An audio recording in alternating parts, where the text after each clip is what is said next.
तो हेलो दोस्तों, नमस्कार। आप सभी का हमारे यूट्यूब चैनल पर स्वागत है। यदि आप लोग क्लास 12th बायोलॉजी स्टूडेंट हैं और 2025 में एग्जाम देने वाले हैं तो ये वीडियो आप सभी लोग के लिए बहुत ही इंपॉर्टेंट होने वाली है, क्योंकि हमारे यूट्यूब चैनल पर क्लास 12th बायोलॉजी की पूरी किताब में आपके जितने भी इंपॉर्टेंट आपके लघु उत्तरीय प्रश्न यानी कि जो आपके बोर्ड परीक्षा में 2 और 3 नंबर के लिए आते हैं उन प्रश्नों को यहाँ पर मैं आपको करवा रहा हूँ, जिसमें अभी तक हम लोगों ने पार्ट नंबर 9 तो देख लिया था। आज के वीडियो का पार्ट नंबर 10 होने वाला है और ये वीडियोस आपके लिए बहुत ही इंपॉर्टेंट इसलिए भी होते हैं क्योंकि यहाँ पर मैं आपको क्वेश्चन बताता हूँ, साथ ही में आपको क्वेश्चन के अंतर्गत आंसर में क्या लिखना है, कैसे लिखना है, कितना लिखना है, वो भी मैं आपको यहाँ पर बताता हूँ। और साथ ही में यदि आपको इसी प्रकार से कलरफुल बेस्ट बीबीआई क्वेश्चन का नोट्स वगैरह चाहिए तो आप लोग हमारा टॉपर ग्रुप ज्वाइन कर सकते हैं, जिसका चार्ज 499 रखा गया, जिसमें आपको फिजिक्स, केमिस्ट्री, बायोलॉजी तीनों सब्जेक्ट के नोट्स और इम्पोर्टेंट क्वेश्चन आंसर दिए जाते हैं। इसको भी ज्वाइन करना होगा, आपको डिस्क्रिप्शन बॉक्स में हमारा व्हाट्सएप नंबर मिल जाएगा, वहां से आप लोग मैसेज करके ज्वाइन कर सकते हो। तो चलिए अब हम लोग अपनी वीडियो की बात कर लेते हैं। तो हम लोग क्लास 12 बायोलॉजी की पूरी किताब से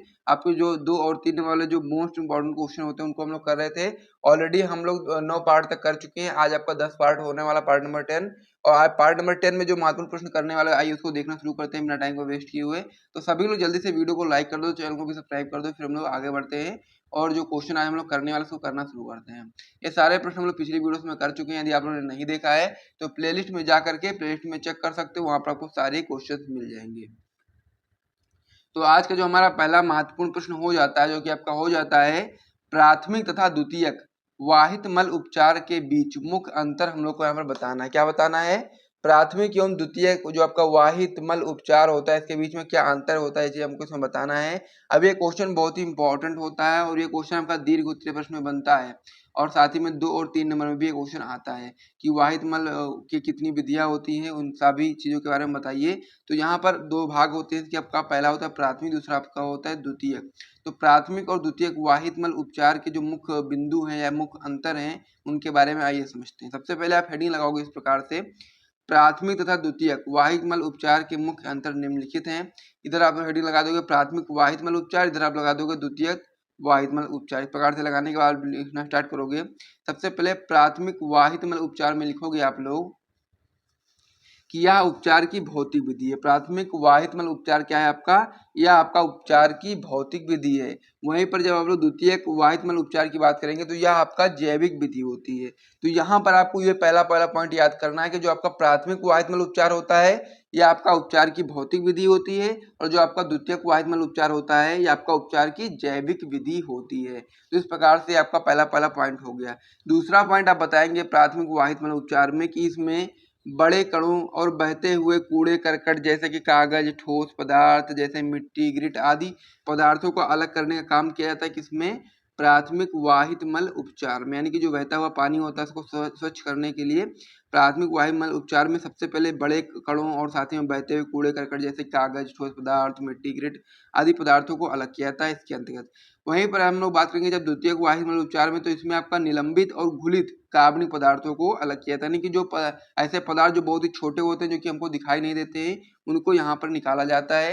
ये आपका क्या होता है? द्वितीयक वाहित मल उपचार में ये चीज की जाती है। तो इस प्रकार से 2 पॉइंट आपके हो गए प्राथमिक वाहित मल उपचार और द्वितीयक वाहित मल उपचार में। अब यहाँ पर प्राथमिक वाहित मल उपचार में तीसरा पॉइंट आप बताएंगे कि इसमें क्या होता है, इसमें अवसादन व निस्यंदन की प्रक्रिया होती है। यानी कि प्राथमिक वाहित मल उपचार में आपका अवसादन व निस्यंदन की प्रक्रिया होती है और उसी प्रकार से द्वितीयक वाहित मल उपचार में आपका इसमें वायवीय या अवायवीय इकाइयां उपयोग में ली जाती हैं। तो इस प्रकार से आपको हर एक चीज यहाँ पर नोट करते हुए चलना है और यदि आप नोट नहीं करना चाहते हो तो आप लोग हमारा टॉप ग्रुप ज्वाइन कर सकते हैं, सारा पीडीएफ आपको वहाँ पर मिल जाएगा। तो यहाँ पर आपके 3 पॉइंट हो गए। चौथा पॉइंट इसमें बताएंगे कि यह प्रक्रिया साधारण व कम समय लेती है। यानी कि जो आपका प्राथमिक वाहित मल उपचार होता है यह प्रक्रिया बहुत ही साधारण होती है, इसमें आपको बड़े बड़े कणों को निकालना होता है। तो इस जो प्रक्रिया होती है बहुत ही सिंपल होती है और साथ ही में बहुत कम समय लेती है। लेकिन जो आपका द्वितीयक वाहित मल उपचार होता है यह प्रक्रिया जटिल होती है और अधिक समय लेती है, क्योंकि यहाँ पर बहुत सारे छोटे छोटे कणों को निकालना पड़ता है जो कि आपका कार्बनिक पदार्थ होते हैं जो कि घुले होते हैं पानी में, उनको निकालने में काफी ज्यादा समय लगता है और साथ ही में बहुत ही जटिल प्रक्रिया होती है, इसलिए इसमें समय भी लगता है। तो इस प्रकार से प्राथमिक तथा द्वितीयक वाहित मल उपचार में जो आपके मुख्य अंतर थे मैंने आपको बता दिए हैं। अगर ये आपका एक साथ में आएगा तो इस प्रकार से बता सकते हो और अगर अलग अलग आ गया तो भी आप लोग आराम से बता सकते हो। पूरा मैंने आपको बता दिया। अगर प्राथमिक वाहित मल उपचार आएगा यहाँ से यहाँ तक बता देना, अगर द्वितीयक वाहित मल उपचार आएगा तो आपको यहाँ से यहाँ तक बता देना है, पूरे नंबर मिल जाएंगे। चलिए हम लोग अगले क्वेश्चन की ओर बढ़ जाते हैं और साथ ही में यदि आप लोगों ने अभी तक वीडियो को लाइक नहीं किया तो लाइक जरूर कर दिया करें बिना कहे ही, क्योंकि आप लोग को बहुत सारी चीज़ें मुझे प्रोवाइड करानी है बोर्ड एग्जाम से पहले, तो इसीलिए आप लोग सपोर्ट दिखाइए ताकि मैं अपने मैथ जारी रखूं और आप लोगों को इसी प्रकार से और भी चीज़ों को प्रोवाइड करा पाऊँ। तो अब आपका इसमें अगला क्वेश्चन हो जाता है प्रतिजैविक किसे कहते हैं, और फिर इसमें आप बता सकते हैं मानव के लिए प्रतिजैविकों का क्या महत्व है। तो यहाँ पर दो क्वेश्चन बन गए, पहला क्या हो गया आपका प्रतिजैविक किसे कहते हैं, और दूसरा आपका हो गया मानव के लिए प्रतिजैविक का क्या महत्व है, क्या उपयोग है। आइए उसके बारे में समझते हैं। वेरी इंपॉर्टेंट क्वेश्चन होता है, आपको एग्जाम में डायरेक्ट आ सकता है और कई बार आया हुआ भी है, तो ये चीज़ आपको इसमें पता होना चाहिए कि प्रतिजैविक क्या होता है।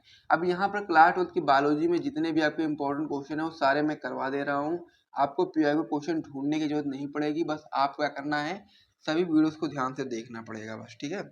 तो अब इसमें आप लोग उत्तर में बताएंगे कि विभिन्न प्रकार के सूक्ष्म जीवों द्वारा उत्पन्न वह रासायनिक पदार्थ जो दूसरे सूक्ष्म जीवों की वृद्धि को रोकते हैं प्रतिजैविक कहलाते हैं। बहुत ही सिंपल सी परिभाषा इसकी है। क्या बताएंगे आप लोग इसमें कि विभिन्न प्रकार के सूक्ष्म जीवों के द्वारा उत्पन्न वे रासायनिक पदार्थ जो दूसरे सूक्ष्म जीवों की वृद्धि को रोकेंगे उनको हम लोग प्रतिजैविक बोलेंगे। वर्तमान में जब हम लोग बात करेंगे तो वर्तमान में लगभग आपके 7000 प्लस आपके प्रतिजैविकों की खोज हो चुकी है। यहाँ पर क्या हो चुका है, वर्तमान में लगभग आपका 7000 के आसपास प्रतिजैविक की खोज हो चुकी है। और यदि आपसे कोई पूछ ले सर्वप्रथम खोजी गई प्रतिजैविक का क्या नाम है, तो सभी लोग बताना क्या क्या बताओगे आप लोग, पेनिसिलिन बताओगे। और यदि आपसे कोई पूछ ले किसी खोज किसने की थी, तो अलेक्जेंडर फ्लेमिंग बताओगे। और यदि पूछ ले कि किस सन में की थी, तो आप लोग 1929 बताओगे। तो यहाँ पर यह पॉइंट बहुत ही इंपॉर्टेंट है, बहुविकल्पी में भी आता है, एक नंबर में भी आ सकता है, और जब ये आपका 2-3 नंबर में आएगा तो आपको इतना तो करना ही पड़ेगा। सर्वप्रथम अलेक्जेंडर फ्लेमिंग ने सन 1929 ईस्वी में पेनिसिलिन नामक एंटीबायोटिक की खोज की थी। आगे आप बताएंगे इसके लिए इनको नोबेल पुरस्कार भी मिला था। और उदाहरण की जब हम बात करेंगे तो कौन कौन से आपके यहाँ पर हैं, आइए समझते हैं, ठीक है। पहला क्या है आपका इसमें प्रतिजैविक, जो कि आपका हो जाता है क्लोरेम्फेनिकोल, जो कि आपका होता है स्ट्रेप्टोमाइसिस बेंजोएली से बनता है, ठीक है। दूसरा आपका होता है पेनिसिलिन, जो कि आपका पेनिसिलियम नोटेटम से प्राप्त होता है। तीसरा आपका होता है स्ट्रेप्टोमाइसिन, जो कि आपका स्ट्रेप्टोमाइसिस ग्रीसियस से प्राप्त होता है। तो ये चीजें भी आपको वहाँ पर याद रखना है कि पेनिसिलिन किससे प्राप्त होता है, तो आप बता सकते हैं पेनिसिलियम नोटेटम। और साथ ही में यदि आपसे पूछ ले कि स्ट्रेप्टोमाइसिन किससे प्राप्त होता है, तो आप बता सकते हैं स्ट्रेप्टोमाइसिस ग्रीसियस। और यदि आपसे कोई पूछ ले क्लोरेम्फेनिकोल किससे प्राप्त होता है, तो आप सभी लोग बता सकते हैं स्ट्रेप्टोमाइसिस वेनेजुएली, ठीक है। इस प्रकार से आप लोग याद कर लीजिएगा। अब यहाँ पर हम लोग उपयोग के बारे में बात कर लेते हैं कि इसके क्या उपयोग होते हैं।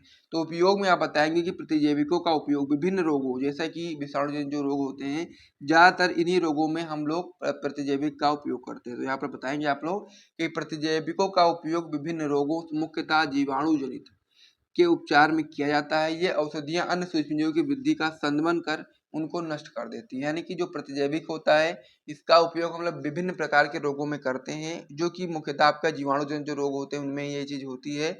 और साथ ही में ये औषधियां जो आपकी होती हैं वो अन्य सूक्ष्मजीवों की वृद्धि को कह सकते हैं कम करके उनको नष्ट कर देती है। इस प्रकार से आपका ये हो गया।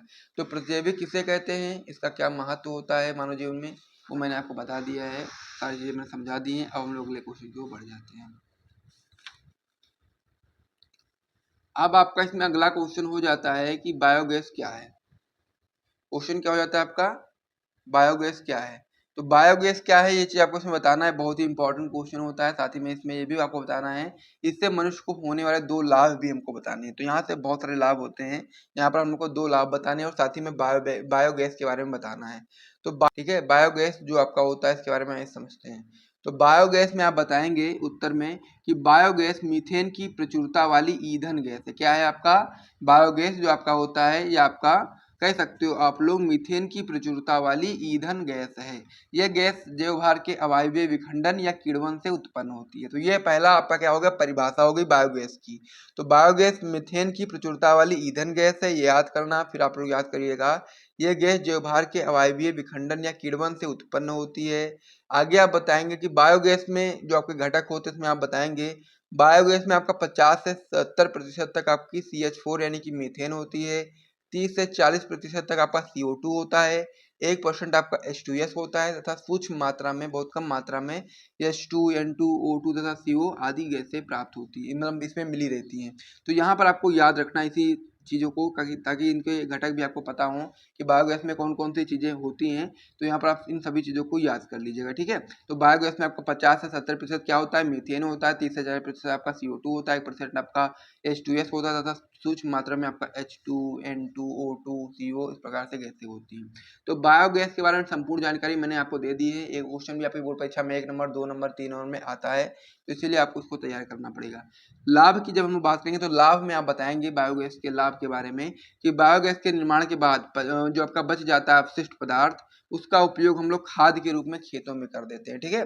तो सबसे पहले बायोगैस से हम लोग जो गैस बनती है उसका उपयोग करते हैं, जिसका हम लोग प्रयोग प्रकाश के लिए करते हैं, खाना वगैरह बनाने के लिए भी करते हैं। और उसके बाद जब बायोगैस के बाद जो बच जाता है अपशिष्ट पदार्थ, उसको हम लोग खाद के रूप में खेतों में प्रयोग कर लेते हैं, जिससे फसल भी हमारी अच्छी हो जाती है। तो ये पहला लाभ हो गया। दूसरा लाभ इसमें बता सकते हैं आप लोग, बहुत ही सिंपल था कि इस गैस का उपयोग हम लोग प्रकाश तथा खाना बनाने आदि में करते हैं, और भी कार्य होते हैं, लेकिन ये मेन आपका कार्य यही होता है, ठीक है? तो इस प्रकार से ये भी आपका हो गया है। तो इस वीडियो में हमें इतने ही प्रश्न करने थे, 2-3 पार्ट और बचे हैं, फिर आपके जितने भी आपके क्लास 12 बायोलॉजी की पूरी किताब में 2-3 वाले क्वेश्चन होते हैं, सारे कंप्लीट हो जाएँगे।